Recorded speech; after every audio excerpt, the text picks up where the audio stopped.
आखिर छोड़ क्यों नहीं देते तुम इन बाजारी औरतों का पीछा? पहले तुम्हारा बाप कम था क्या, जब तुम भी उसी के नक्शे कदम पे चल पड़े हो?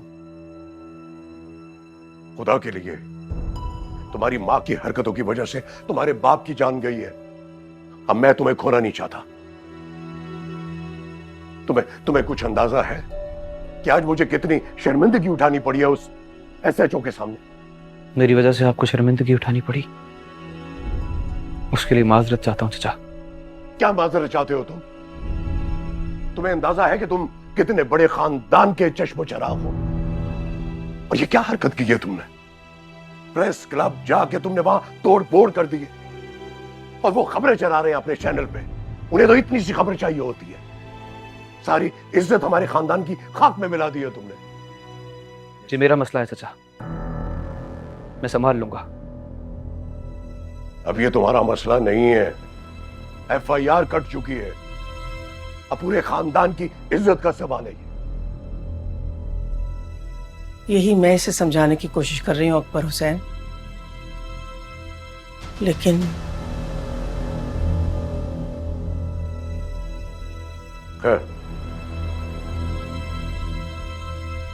अब जो कुछ होना था वो तो हो गया,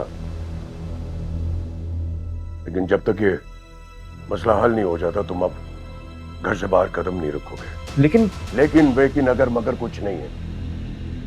मैंने कहा ना कि जब तक ये मसला हल नहीं हो जाता तुम घर से बाहर कदम नहीं निकालोगे तो नहीं निकालोगे। तो क्या चाहते हैं आप चाचा?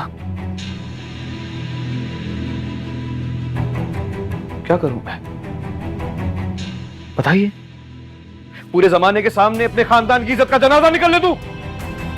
नहीं चाचा, हरगिज़ नहीं। उस छटांग भर लड़की से डर कर घर में नहीं छुपेगा वली, बता रहा हूं मैं आपको। उसी छटांग भर लड़की की वजह से आज एफआईआर कटी है तुम पर।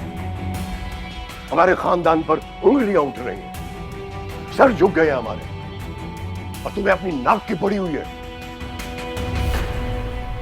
पहले खानदान की इज्जत बचाओ, तुम्हारी नाक खुद ब खुद बच जाएगी।